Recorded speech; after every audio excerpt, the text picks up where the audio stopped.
박광길 회장님 강의를 들으시니까 부자 될 것 같으세요? 예, 부자 됩니다. 근데 조건이 하나 있어요. 중간에 포기하지 말 것.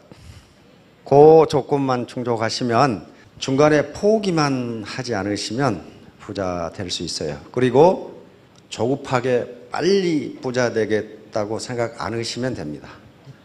조급하게 빨리 부자 되겠다고 생각하시는 분들은 부자가 된 사람을 제가 본 적이 없어요. 전부 패가망신은. 절대로 그렇게 되지 않습니다. 그리고 이 앞에서 이 리더분들이 우리 김삭 스타 마스터나 김성심 로얄 마스터가 환영사를 하면서 여러 비난이라든가 이런 걸 받았다고 그랬어요. 그 비난을 한 사람이 자기를 좋아하는 사람이에요. 자기를 걱정하기 때문에 그런 거 하지 말라고 얘기하는 겁니다. 부모 입장에서 자식이 잘못된 것을 하면은 부모가 가만히 있지 않아요. 마찬가지로 친구도 굉장히 친한 친구면은 친구가 나쁜 길로 가면은 그 친한 친구라면 반드시 그 길로 가지 말라고 조언을 합니다. 그렇죠? 별로 친하지 않은 친구는 직관놈이 가든가 말든가 오불관은 그렇게 된단 말이에요. 그래서 그것을 하지 말라고 하고 또 맞고 하는 친구가 진짜 친구니까 그걸 인정해 주세요. 맞다, 네 말이 맞다, 고맙다, 네가 그렇게 말해줘서 고맙다. 그러면 한마디만 물어보세요. 그럼 네가 내 노후 책임질래? 네가 내 노후 책임질래? 책임 못 집니다. 결국 결심은 자기가 하는 것이고. 미국의 헨리 포드라는 사람 잘 아시죠? 예, 포드 자동차 공장 설립자입니다. 그 양반이 애터미를 위해서 한 말씀 해놓으시고 돌아가셨더라고. 뭐라고 해놓으셨냐 하면은 대부분의 사람들이 쓸모없는 것이라고 이야기하는 것에 관심을 갖는 소수가 부자가 된다. 사소하다고 무시하는 것들에 관심을 갖는 소수가 부자가 된다. 이게 대부분의 사람들이 좋아하는 것은요, 그게 레드오션이에요. 피바다예요. 서로 그거 하려고 하잖아요. 엊그제 무슨 공무원 시험 보는데 230대 1? 230대 1을 뚫고 붙은 놈이 그놈이 미친놈이에요. 그렇죠? 그놈이 비정상이야. 그건 떨어지는 게 맞아. 떨어지는 놈이 정상이야. 그런 데는 피바다가 돼요. 왜? 대부분의 사람들이 공무원은 철밥통이라고 인식하고 있는 좋은 자리예요. 그러니까 피바다가 되는 거지. 그런데 이와 같이 네트워크 마케팅처럼 대부분의 사람들이 사소하다고 무시하는 것들에 관심을 갖는 소수가 부자가 된다. 왜? 레드오션이 아니고 블루오션이거든. 블루오션이 눈만 달리고 참을성만 있으면 성공을 해요. 그 다음에 자기 외모에 대해서, 자신에 대해서 당당함을 가지세요. 당당함. 나는 부자가 충분히 될 수 있는 사람이다. 이렇게 생각을 하시기 바랍니다. 자, 지난주에 우리 아리랑에 대해서 잠깐 얘기를 했습니다. 저 영감탱이는 왜 돈 버는 얘기는 안 하고 산신령 같은 놈이 뭐 쓸데없는 얘기만 하나. 요 쓸데없는 얘기를 들어야 돈을 벌어요. 급한 마음을 가지면 돈 못 번다고요. 빨리 먹는 밥이 체한다고. 반드시 그렇게 돼 있어요.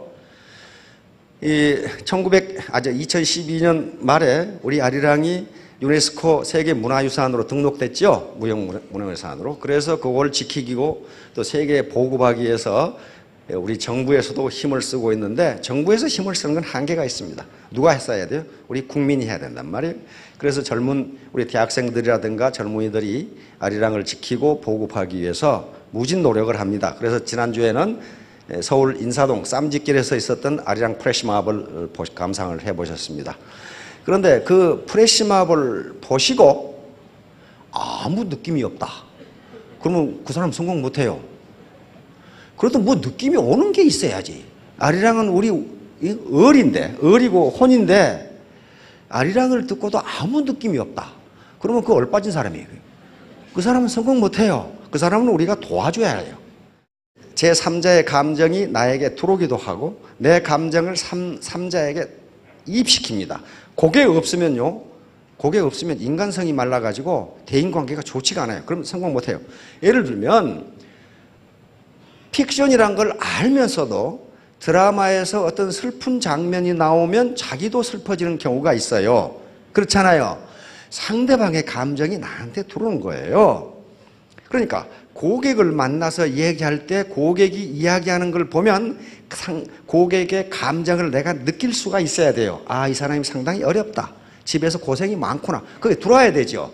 그게 제3자, 타자의 감정이 내게 이입된 거예요. 근데 내 감정을 상대방에게 또는 제 타자에게 이입시킬 수도 있거든요. 예를 들면 열애를 할 때 아주 이쁜 애인하고 같이 바라보는 저녁노을은 무지하게 아름다운데 일주일 뒤에 차여가지고 혼자 바라보면 서글프기 그지없단 말이에요. 그러니까 저녁노을이라고 하는 객관적 실체는 그대로 있는데 내 기분이 좋으면은 저녁노을도 아름답게 보이고 내 기분이 나쁘면 저녁노을이 슬프게 보여요. 내 감정이 저녁노을에 투입된 거예요. 들어가 버린 거예요. 마찬가지로 예쁜 애인하고 같이 산행을 할 때 새가 지저귀면은 아이고 새가 기쁘게 노래하네. 그런데 차이고 나서 들으면은 새가 우네 그런단 말이에요. 그러니까 내 감정이 새소리에 이게 엠퍼시라고 하는 감정이입이에요. 상대방의 감정을 나한테 가져오기도 하고 내 감정을 상대방에게 주기도 하고 이렇게 해야 대인관계가 원활하게 돼서 사업을 잘하시고 성공을 하신다니까요. 그게 떨어지는 사람, 되게 많이 떨어지는 사람을 사이코패스라고 합니다. 사이코패스 아시죠? 요즘은 사이코패스란 말을 별로 안 쓰죠. 소시오패스. 반사회적 인격장애라고 그러는데 내가 이런 짓을 하면은 남들은 얼마나 괴로울까 하는 생각을 안 하는 거예요. 또 그걸 못해, 병적으로 못해요. 심한 사이코패스는 살인을 하고도 전혀 뉘우침이 없습니다. 살인을 하고도 그 불행을 당한 가족이 얼마나 슬플까 하는 것을 전혀 못 느껴요. 전혀 느끼지 못해요. 그러니까 자기만 생각하는 거예요. 우리 사업자들 중에도 사이코패스는 거의 없는데요. 약간 그게 낮은 사람이 있어. 낮은 사람은 뭐냐 하면은요.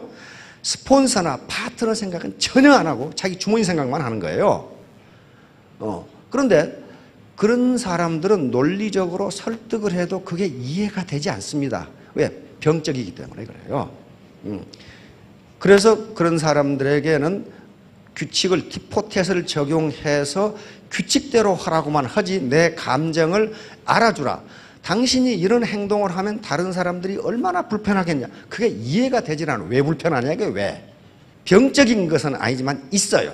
있는데 그런 사람도 잘 안고 가야 됩니다. 하여간에 세계 여러 이 정치 형태가 있는데 독재국가 치고 잘 사는 나라가 한 나라도 없어요. 독재국가 치고. 그리고 독재국가가 아니라 하더라도 소수의 정치 엘리트들이 각 집안이 돌아가면서 정권을 장악하고 있는 그런 국가치고 선진국이 하나도 없고 잘 사는 나라가 하나도 없어요. 또 선진국치고 비민주적인 독재국가는 하나도 없어요. 그러면 우리는 선진국하고 바로 독재국가 또는 소수의 정치 엘리트들이 정권을 돌아가면서 장악하고 있는 그 나라들하고 다른 점이 무엇인가? 그것은 의사결정을 누가 하느냐예요. 소수 엘리트가 배타적으로 의사결정을 하는 국가는요, 반드시 못 살아요. 그리고 이 국민 또는 이 다중, 이게 국민 각각은요, 그렇게 엘리트 같이 안 보이는데도 다중의 국민이 뜻을 모아서 의사결정을 하면 반드시 선진국이 돼요. 그걸 보고 집단지성이라고 그럽니다. 다시 말하면 어떤 개별지성도 집단지성을 능가할 수 없다예요. 그것은 무슨 얘기냐면은 여기 계시는 분들 중에 제가 알고 있는 분들만 하더라도 사회적으로 굉장한 성취를 한 분들이 많아요. 이 중에 교수도 많고요. 박사학위를 가진 분도 굉장히 많습니다. 그리고 다른 다단계에서 굉장히 고위 직급을 했던 분들도 제가 알고 있어요. 그분들은 초짜가 오면은 이거 사람으로 안 보여. 지가 뭘 알아. 그런단 말이에요. 그런데요, 그런 소수 엘리트가 만약에 자기 라인에 들어와서 의사결정을 독점하면요, 그 라인은 절대로 안 돼요. 안 됩니다. 마찬가지로 개인에 있어서도 그래요. 지금까지 살아오시면서 내 생각이 가장 옳다고 생각하고 자기 독단적으로 의사결정을 해서 뭔가 하는 경우에 안 되는 경우가 많아요. 안 되는. 왜냐하면 그것은 독단적인 의사결정이 거려요. 반드시 누구에게 컨설팅을 받는다든가 물어보지 않고, 또는 어떤 지식인에게 또는 인터넷에서 뭔가 자료를 찾아서 그것을 참고하지 않고 독단적으로 내가 다 알아, 이런 식으로 의사결정을 하면 망하는 경우가 많습니다. 바로 왜 그러느냐? 어떤 개별지성도 집단지성을 능가할 수 없다. 그것이 독재국가와 민주 선진국가의 차이점이란 말이에요. 자, 그 점을 오늘 얘기하려고 그래요. 코브라 효과. 물면 죽는 코브라, 뱀입니다. 여기에 코브라 이펙트라고 하는 학술 용어가 있어요. 자, 명언 몇 가지 들어봅시다. 만남이 시작이고 계속 함께하는 것이 발전이고 함께 일하는 것이 성공이다. 오늘 처음 만나신 분들 만남이 시작이에요. 옆에 파트너, 그 다음에 스폰서 보니까 반팽이 같은데 계속 함께 있으라 이 말이에요. 반팽이 아니에요 그거. 그리고 워킹 투게더 is success. 함께 일하는 것이 성공이다. 이게 집단지성이에요. 혼자 안 됩니다. 대부분의 사람들이 사소하다고 무시하는 것들에 관심을 갖는 소수가 부족하네. 참 우리 포드 선생님 참 되게 고마워. 이 말 또 해놓고 갔단 말이에요. 인생에 있어서 유일한 장애는 나쁜 태도이다. 자기가 지금 못 배웠다, 키가 작다, 미모에 자신이 없다, 또는 어떤 육체적인 핸디캡이 있다. 그 핸디캡 아니에요. 뭐가 핸디캡이라고요? bad attitude. 이 attitude는 mental attitude입니다. 정신자세예요. 정신자세. 정신자세. 유일한 장애는 정신자세다. 정신만 똑바로 돼 있으면 장애란 없답니다. 자, 성공은 태도와 함께 시작된다. 바로 멘탈 애티튜드. 내가 성공하겠다고 하는 멘탈 애티튜드, 정신적 자세로부터 출발한다. 자, 그래서 재심 합력, 혼자 하지 말고 같이 하라는 거예요. 같이 하라. 같이 하면 집단지성이 발현돼서 반드시 성공한다. 집사광이. 요건 제갈량이 한 얘기인데, 제갈량 같은 신출기모라는 지혜와 이 지식을 가지고 있는 사람이 이때 성상입니다. 제갈량 수상이었어요. 수상인데 밑에 지시를 내려서 지시에 바로 순응하지 말고 내 지시가 맞는지 의견을 올리라고 그랬어요. 그래서 한 하급 관리가, 지금 같은 5급 공무원이 계속적으로 성상님 그 의견은 틀렸다고 의견을 반대를 했어요. 그러니까 제갈량이 불러가지고 처벌을 한 게 아니라 상을 줬어요. 바로 이런 사람이 필요하다 이게. 그래서 집사광익이라는 말이 제갈량은 글에 나옵니다. 여러 사람의 생각을 모아서 이익을 넓게 하자. 이익을 크게 하자. 그 말이에요. 그러니까 혼자 생각으로는 안 된다. 자, 다음. 자, 코브라 효과. 이것은 어떤 의사결정 엘리트가 굉장히 좋다고 내린 결정이 오히려 사태를 악화시킨다. 바로 이 유인책의 역효과가 나타나는 것은 소수 엘리트가 의사결정을 독점하기 때문입니다. 나는, 저 사람은 이제 초등학교 나왔어. 나는 대학 나왔다고. 대학도 스카이 대학이야. 저 말 들을 필요 뭐 있어. 그렇게 의사결정을 하면은 반드시 유인책의 역효과, 코브라 효과가 나타난다는 거예요. 코브라 잡아 보상. 영국이 인도를 식민 지배할 때 인도에서 있었던 일입니다. 영국의 총독부 관리들이 그 당시 수도인 델리에 가보니까 아주 맹독성 코브라가 많아가지고 이게 굉장히 위험해. 그래서 기가 막힌 요 총독부 엘리트들이 기가 막힌 정책을 만들었어요. 코브라 한 마리 잡아오면 얼마씩 준다. 그러면 코브라 없앨 수 있잖아요. 코브라를 없애려면은 코브라를 잡아온 사람에게 돈을 주면 된다. 그거 괜찮하지요? 그렇게 하니까 당분간 코브라가 적어져. 그러다가 총독부 관리들이 이상한 현상을 발견했어. 그러면 코브라를 잡아오면 코브라를 잡아오는 수가 줄어야 되는데 점점 늘어. 점점 늘어. 그래서 웬일인가 하고 조사해 봤더니 인도인들이 집에서 코브라를 키우고 있어. 엘리트 머리로는 미처 생각을 못했어요. 왜? 코브라를 잡아온 숫자대로 보상을 주니까, 돈을 주니까 집에서 키워야지. 그렇죠? 그걸 알고 그 명석한 엘리트 관리가 코브라를 잡아도 돈을 안 준다. 그렇게 하니까 집에 키우던 코브라를 죄다 시내에 갖다 다 내버렸어. 이걸 코브라 효과라고 합니다. 사태를 개선하려고 했던 아이디어가 오히려 사태를 악화시킨다. 그런데 인도인들이 잘못한 건가요? 인도인들이 잘못했다고 생각하시는 분은 초등학교 때부터 세뇌 공작을 받아서 그래요. 잘못한 거 아니에요. 인도인들은 경제학적 관점에서 매우 합리적인 행동을 한 겁니다. 그렇죠? 매우 합리. 코브라를 집에서 기르지 말라는 법은 없거든. 그렇잖아요. 법률 위반도 아니에요.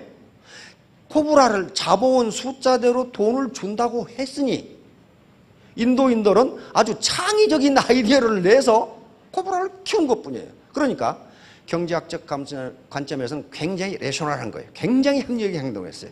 그런데 의사결정을 누가 잘못했어? 소수 엘리트가 민중의 의사를 안 물어보고 한 거예요. 왜? 자기가 옳다고. 저 바보 같은 민중이 뭘 알아? 그렇게 했단 말이에요. 그러니까 여기 계시는 사회적 성취가 나쁘다 그런 거 절대 아닙니다. 사회적으로 성취한 분들은 굉장히 노력을 했고 훌륭한 분들이에요. 그런데 여기는 로마에 가면 로마 사람이 돼야 한다고 하듯이 애터미이기 때문에 애터미 파트너로 들어왔으면 스폰서에게 코브라 잡는 법을 물어봐야 돼요. 그렇지 않고 자기가 안다고 생각하면 잘못하면 저 현상이 나타나요. 쥐꼬리 잘라오기. 어르신들 초등학교 때 옛날 쥐꼬리 잘라갔죠. 저도 많이 잘라갔어요. 쥐 잡으려고 쥐꼬리 잘라가지고 이렇게 가죠. 응? 프랑스가 베트남을 식민 지배할 때 하노이에서 있었던 일입니다. 하노이에 쥐가 너무 많아가지고 병을 많이 옮겨. 그래서 프랑스의 총독부 엘리트 관리들이 쥐꼬리 하나 잘라오면 얼마? 돈을 주기로 했어요. 그런데 그러면 쥐를 계속 잡아 제끼면 쥐꼬리가 줄어들어야 되는데 점점 늘어 잡아오는 게. 그런데 어느 날 총독부 관리가 하노이 시내를 갔다가 이상한 현상을 발견했어. 하노이에 돌아다니는 쥐의 꼬리가 없어. 꼬리가. 그러니까 이 정책을 하기 전에 베트남인들은 쥐를 잡으면 죽였는데 꼬리를 잘라오면 돈을 준다고 오니까 쥐를 잡으면 꼬리만 자르고 안 죽여. 왜냐하면 이 녀석을 놔둬야 새끼를 많이 낳아서 쥐가 많아져. 그러니까 더 많은 쥐꼬리를 자를 수 있어. 그러니까 하노이에 있는 쥐가 보이는 쥐는 꼬리가 죄다 없어. 전부 살려줬거든. 어때요? 엘리트가 결정한 것이 민중들하고는 생각이 안 맞죠? 안 맞아요. 그러면 그 당시 하노이 시민들이 한 행동은 비합리적이고 비도덕적이냐? 네버 그렇지가 않아요. 경제학적으로 매우 합리적이고 창의적인 생각이란 말이에요. 왜냐하면 쥐를 죽이지 않으면 사형에 처한다. 그런 것은 없어. 쥐를 잡아서 죽이건 말건 그건 지 맘이야. 그렇죠? 지 맘이라고. 그러니 쥐꼬리를 잘라오면 돈을 준다. 그러니까 가능하면 쥐가 새끼를 많이 낳아서 쥐가 많을수록 돈을 벌어. 얼마나 좋은 장사예요. 이와 같이 소수 엘리트가 가장 좋은 생각이라고 하는 생각이 민중의 입장에서는 맞지 않을 수가 있다.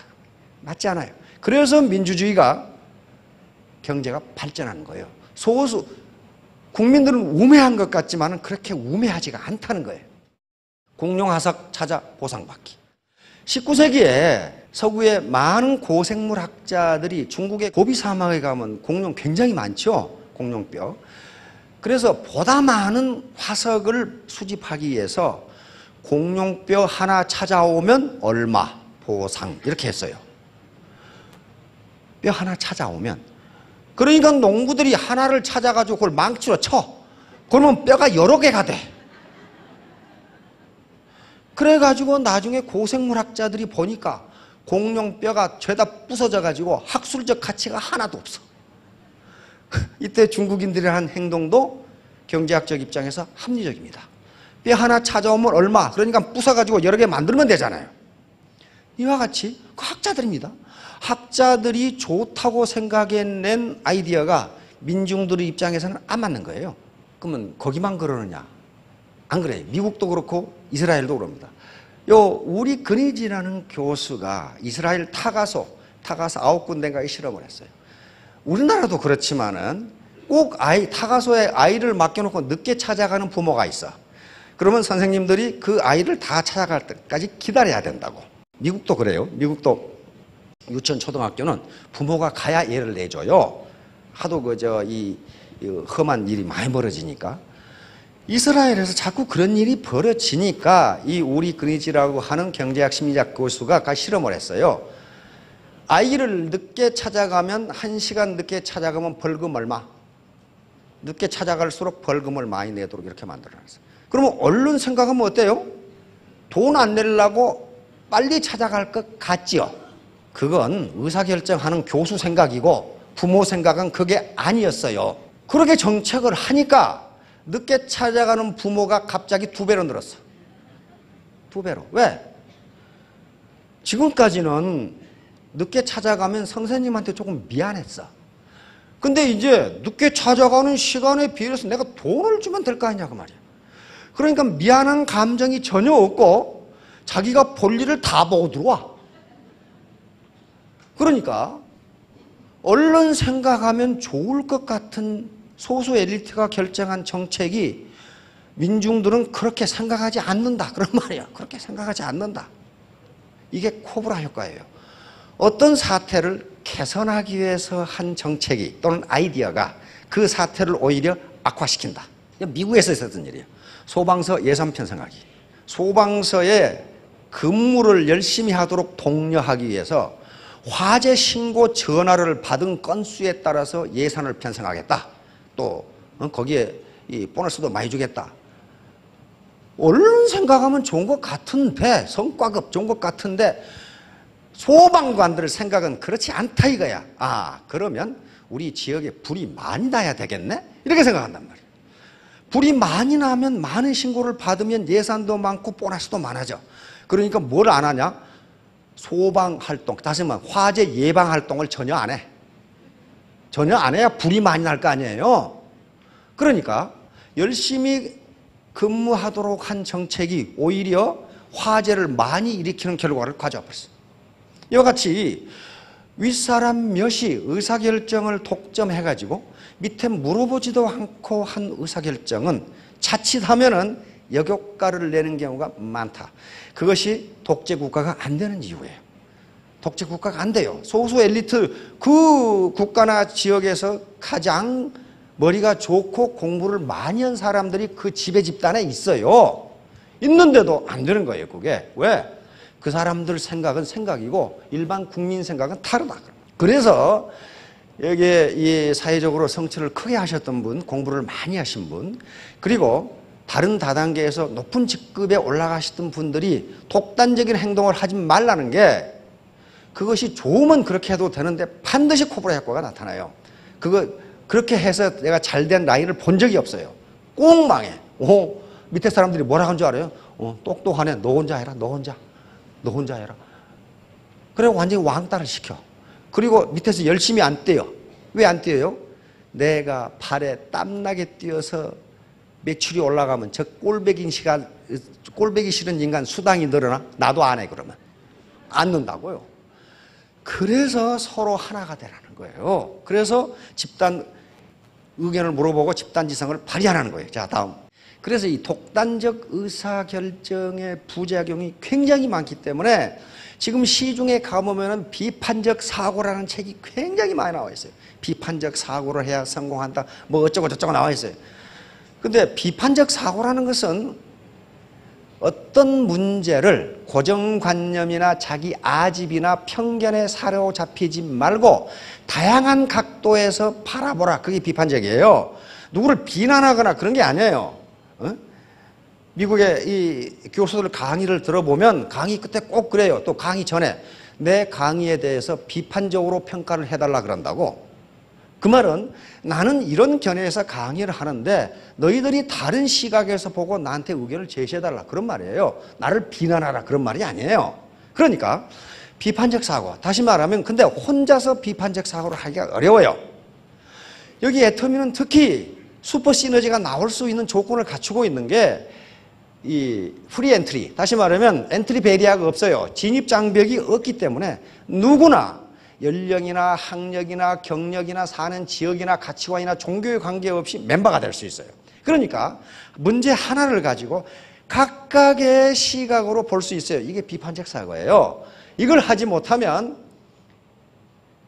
다단계판에서 성공하기가 힘들어요. 왜냐하면 국민들의 시각이 대단히 비우호적이기 때문에 거기에서 어떤 컨센서스를 이루지 못하면 성공할 수가 없어요. 이런 거예요. 이런 거. 요 두 놈 보세요. 서로 자기가 잘났다고 먹으려고 하면 못 먹어요. 못 먹잖아요. 그런데 둘이 쏘삭쏘삭해서 요 놈 먼저 먹고 다음에 먹으면 되잖아요. 요거 둘이가 만약에 인도 총독부 영국 엘리트하고 프랑스 엘리트가 만났다면 잡아다녀서 둘이 굶어 죽고 말아요. 그러나 일반 민중은 그렇게 생각 안 해요. 왜 못 먹냐 이거 왜? 이제 학습 조직입니다. 학습 조직. 다시 말하면 오늘날 거의 유수 기업은 학습 조직으로 간다고 선언을 해놨어요. 학습 조직이라고 하는 것은 피터 생게라는 교수가 MIT 경영대학원 교수인데요. 슬론 대학원 교수인데 이분이 쓴 책 제5경 The Fifth Discipline이라고 하는 책에서 나온 것인데요. 이거예요. 전 구성원들이 새로운 지식을 서로 습득하고 공유하는 거예요. 여기 애터미 오셔가지고 다단계 사업 또는 네트워크 마케팅에 대한 새로운 지식을 습득하잖아요. 습득하는데 혼자만 습득해서는 안 되고 어떻게 해요? 쉐어, 공유해야 된다. 같이. 공유함으로써 구성원들의 역량을 높여 조직 성과를 증진시켜 나가는 조직. 그러니까 이렇게 하지 않으면 여기 나오는 리더들처럼 월천댁 오천남이 될 수가 없어요. 왜 그러냐면은 평균적으로, 개별적이 아닙니다. 평균적으로 봐서 애터미 사업을 하는 사업자분들 또는 회원분들의 인적 자본은 휴먼 캐피탈은 삼성이나 LG나 SK나 유수한 기업들의 인적 자본과 1대1로는 결코 비교 우위라고 할 수가 없어요. 아주 정말 엘리트들이에요. 1대1로는 이 중에서 그 사원들을 이길 사람이 별로 없어요. 평균적으로 그렇단 말이에요. 그러나 이것이 학습 조직으로 가서 집단지성을 이루면은 그 어떤 개별지성도 집단지성을 능가할 수가 없어요. 소위 그것이 못난 갓파치 셋이 제갈량을 이긴다는 중국 속담이에요. 갓파치 하나하나는 못났지만은 셋만 모이면 제갈량도 이길 수 있다. 자, 요거예요. 이것이 앞에서 말한 코브라 효과가 딱 맞아 떨어지는 거예요. 자, 학습 조직에 5가지 요건이 있는데 시스템 사고, 그 다음에 정신 모델, 개인적 숙련, 팀 학습, 비전의 공유. 요거예요. 요게 있으면 바로 조직이 생존하고 개인이 발전할 수 있다예요. 만약에 이게 없으면 그 조직은 곧 망한다. 또 그 개인도 곧 망한다예요. 이 양반이 피터 생게 Fifth Discipline 제5경영이라는 책인데 20세기에 가장 영향력 있는 책의 하나로 분류가 된 책입니다. 이게 조직은요, 파트너 스폰서 관계, 그 다음에 이 본사와 이 사업자 관계, 이게 복잡하게 얽혀 있어요. 복잡하게 이루어진 하나의 시스템입니다. 그리고 우리 몸도 시스템 오브 시스템스예요. 그러니까 여러 가지 시스템이 얽혀져서 하나의 인체라고 하는 시스템을 만들어요. 자동차도 마찬가지입니다. 자동차, 이 구동 시스템, 그 다음에 이 연료 주입 시스템, 그 다음에 전기 시스템, 전자 시스템, 여러 시스템이, 서브 시스템이 모여서 자동차라고 하는 하나의 시스템을 만든다고요. 그런데 이 하부 시스템 중에 하나라도 고장 나면 전체 시스템이 고장 나버려요. 여기에 군명평상이라는 게 장님 코끼리 만지기란 말이에요. 그런데 이건 인도에서 나온 이야기입니다. 코끼리 다리를 만진 장님은 뭐라고 그랬어요? 코끼리는 기둥이다. 코끼리 배를 만진 사람은 코끼리는 집천장이다. 귀를 만진 사람은 코끼리는 부채다. 코를 만진 사람은 코끼리는 파이프이다. 그런데 각각의 장님이 평가한 코끼리는 맞아요, 틀려요? 맞아요. 맞다고 틀리지가 않아요. 맞아요. 맞는데 어떻게 한 거예요? 시스템 사고가 아니고 부분 사고를 한 거예요. 그러면 이 장님들을 전부 모아서 토론을 하면 코끼리가 나온다고요. 그게 나온다고. 그래서 여기에 프리 엔트리, 즉 진입의 자유가 있으니까 여러 지금까지 인생 경험을 한 분들이 모여 있기 때문에 한 가지 문제가 일어났을 때 그것을 가지고 각각의 의견을 들어보면 최적의 해결 방안이 나온다는 거예요. 그게 시스템 사고예요. 전체, 나 혼자만 생각하지 말고 전체를 한번 생각해 보라. 전체. 예, 합성의 오류.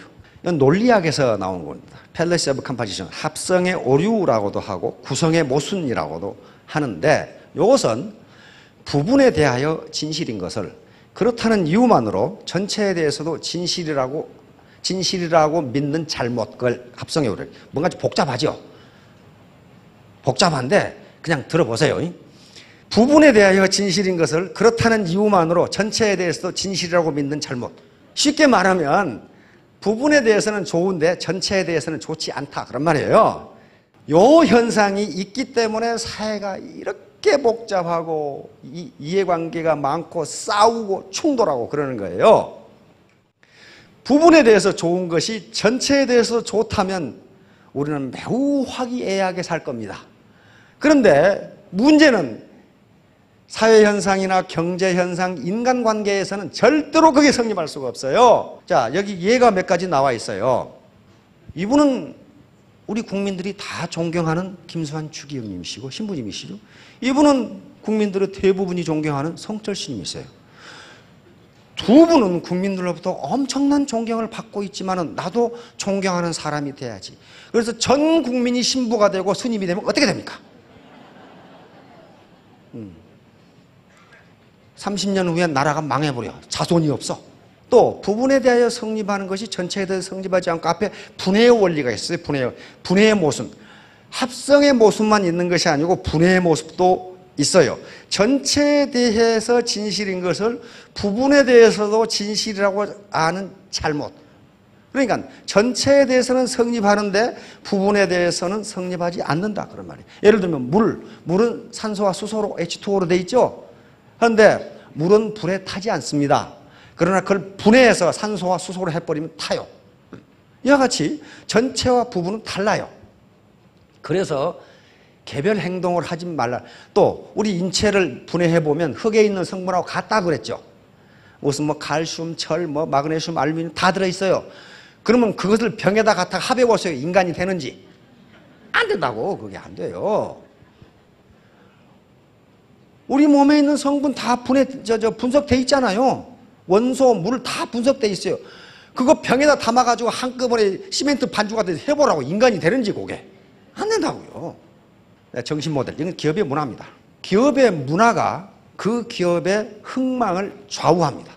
우리 한류가 이렇게 퍼져나가는 게, K-팝이 퍼져나가고 세계 사람들이 중국이나 일본이 모르겠어요. 근데 그걸 따라갈 수가 없어요.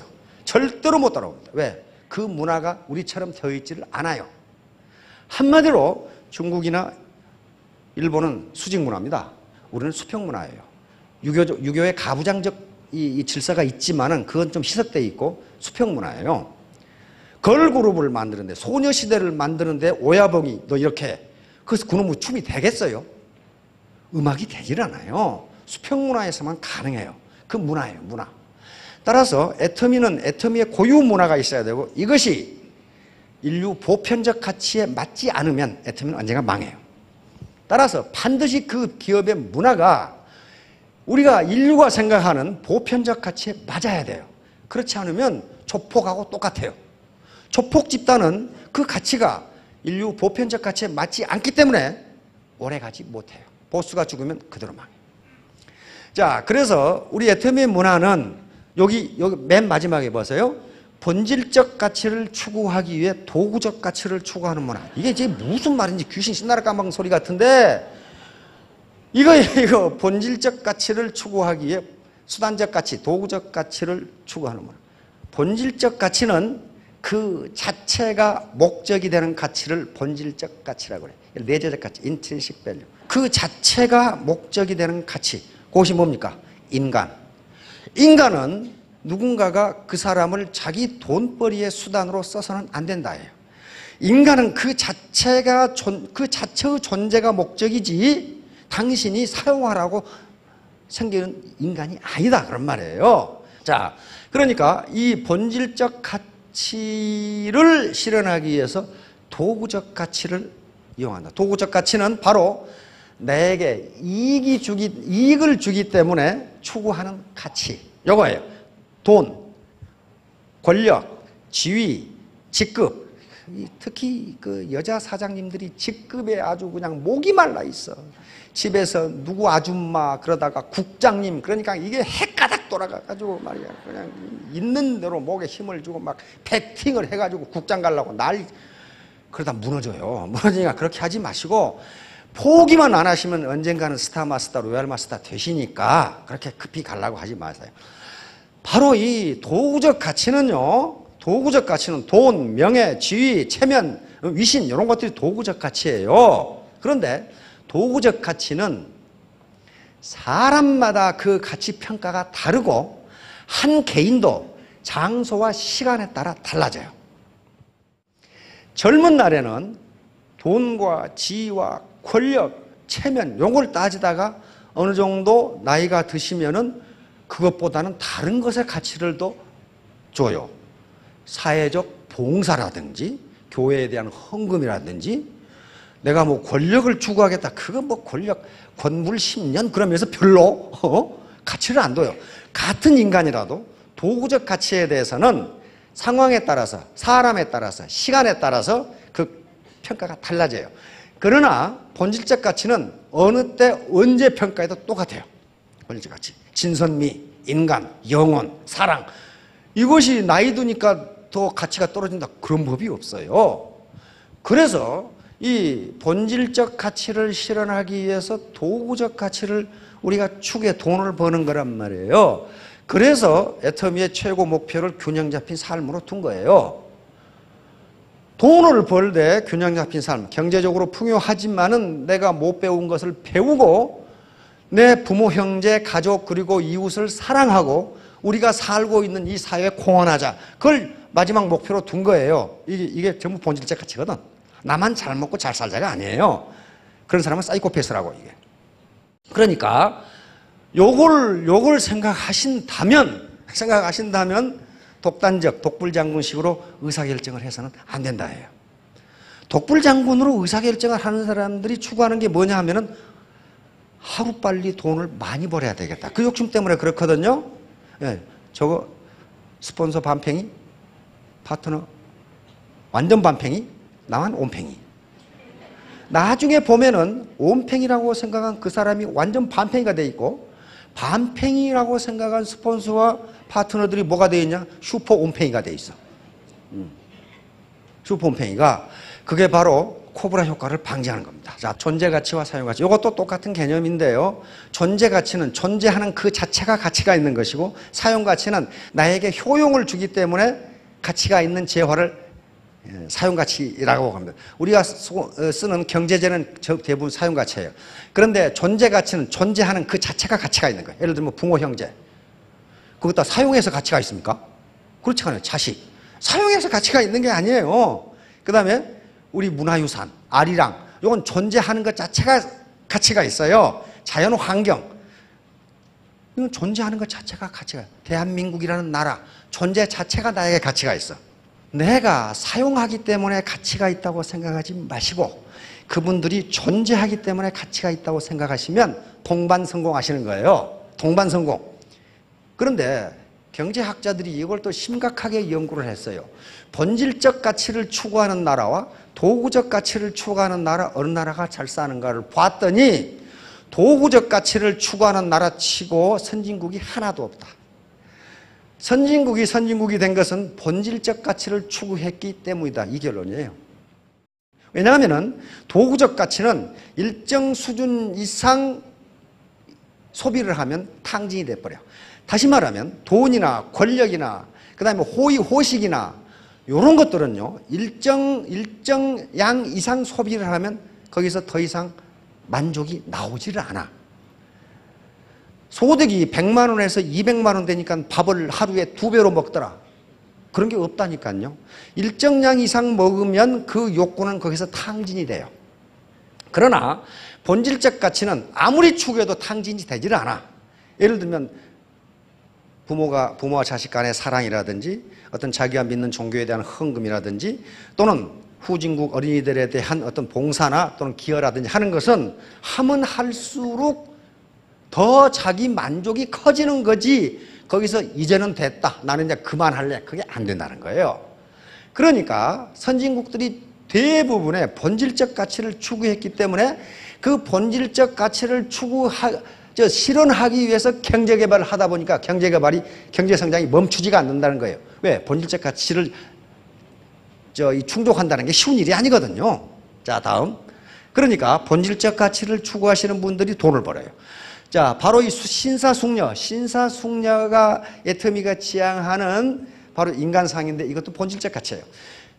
신사숙녀는 무슨 옷 근사하게 입고 그런 게 학력 그런 게 아니고 건전한 상식을 가진 또 양심을 바탕으로 건전한 상식을 가진 남녀를 우리는 신사숙녀라고 합니다.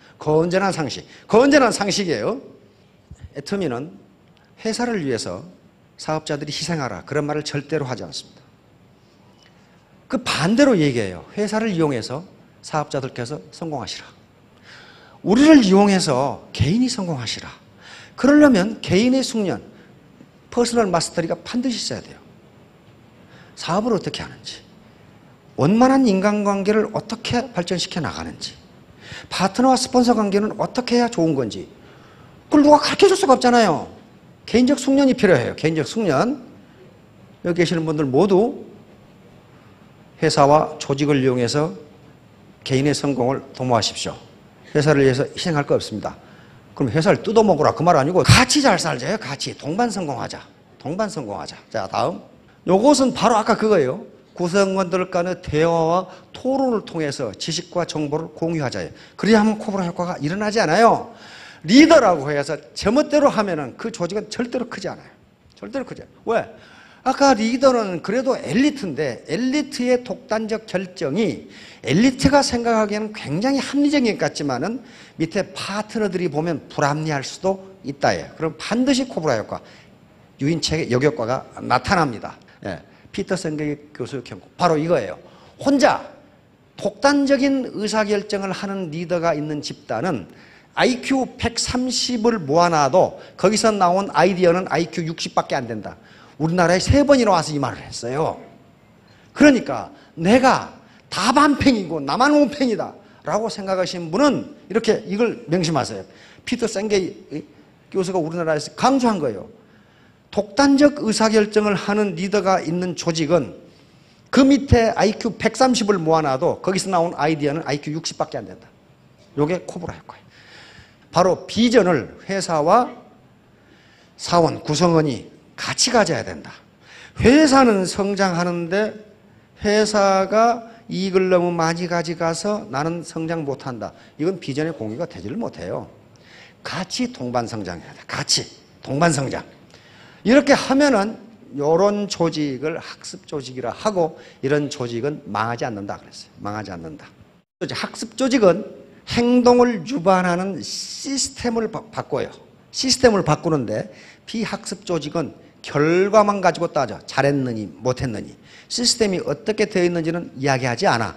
다시 말하면 코브라를 잡아오면 돈 준다. 요 시스템이 잘못되어 있기 때문에 문제가 일어났는데 코브라를 잡아온 놈한테 잘했느니 못했느니 따져가지고는 안 되는 거라 그런 말이에요. 네. 권력의 타락. 이건 심리학자들이 하는 얘기인데 권력은 어디서 나오냐 하면 2가지에서 나옵니다. 하나는 금권에서 나오고 또 하나는 인사권에서 나옵니다. 권력은 금권과 인사권으로부터 나오는데 심리학자들이 이 권력을 어떻게 행사하는가 보자고 많은 사람을 놓고 실험을 한 거예요. 그랬더니 권력을 많이 가진 사람일수록 자기가 똑똑하고 생각하고 부하는 멍청하다고 생각한다. 그래서 계속 지시를 하는데 일이 잘 되면 내가 지시를 잘해서 잘 됐고 일이 못 되면 부하들이 게을러 빠져가지고 안 됐다 이렇게 한다. 이것을 학자들은 그래서 권력의 타락이라고 했어요. 왜냐하면 이런 조직은 얼마 못 간다는 거예요. 자, 다음 중심성상. 이제 결론입니다. 많은 사람의 마음을 합하면 단단한 성이 된다. 그러니까 독불장군식으로 혼자 의사결정을 하지 않고 파트너 스폰서가 한꺼번에 마음을 합하면 강한 성처럼 무너지지 않는다예요. 무너지지 않는다. 중심성성이에요. 중구사금은 많은 사람들이 같은 말을 하면, 한 마음으로 같은 말을 하면 쇠라도 녹인다. 그러니까 많은 사람들, 한 사람이 아니고 똑똑한 엘리트가 아니고 많은 사람들이 마음을 합해서 우리 같이 성공하자. 동반 성공하자. 이렇게 하면 그 말이 쇠를 녹여서 그대로 된다. 그런 말이. 그대로 된다. 마도 성공은 말이 도착하자마자 성공했다. 금년이 무슨 년이라고요? 갑오년 청마의해입니다. 청마의해. 청마의해니까 말이 도착했죠. 말이 도착하면 성공하도록 돼 있어요. 자, 문제가 되는 것은 그 문제 자체가 아니다. 그 문제에 대한 당신의 태도이다. 여기서 태도는 멘탈 애티튜드입니다. 당신의 정신자세다. 문제가 일어났을 때 그것은 객관적으로 일어나게 돼 있으면 하는 수 없는 거예요. 그러나 그 문제를 어떻게 해결하고 원망만 하고 있을 것이냐? 굿 아이디어를 찾아낼 것이냐? 나 혼자 해결하려고 할 것이냐? 안 그러면 파트너 스폰서하고 중지를 모을 것이냐 하는 그 태도, 애티튜드가 가장 중요하다. 이걸 늘 제가 제시하죠. 애티튜드 합의하면 100점이 되죠. 여기에 어빌리티, 능력은 1%밖에 되지 않습니다. 나머지는 전부 다 자기 멘탈 애티튜드하고 관계가 되는 거예요. 이거. 이렇게 되면 반드시 신사숙녀가 되고 성공한다. 자, 마지막으로 요 R은 소득입니다. 소득, 성공. 성공은 신사숙녀의 함수이고 앞에 꼬부랑꼬부랑한 것은 이게 이 헬라어인데 뭐 함수라는 뜻입니다. 파이. 이건 푸사이. 이건 신사숙녀는요. 신사숙녀는 아무나 되는 게 아니고 능력과 인품을 동시에 갖춰야 됩니다. 사람은 좋은데 무능력하다. 그걸 보고 신사숙녀라고 하지 않아요. 능력은 있는데 인격이 엉망진창이다. 그게 무슨 놈의 신사숙녀야. 두 개를 갖춰야 돼요. 요걸 합해 놓으면 매력적인 사람이 돼요. 이게 꼬불탕한 것은 함수 표시의 오메가. 이게 매력이다. 우리말로 하면 멋있는 사람. 멋있는 사람이 성공하신다니까. 이번 굉장히 멋있는 분들이 많아요. 전부 금년 이내에 3년 이내에 월천댁 5천남이 되시기 바랍니다. 예, 감사합니다.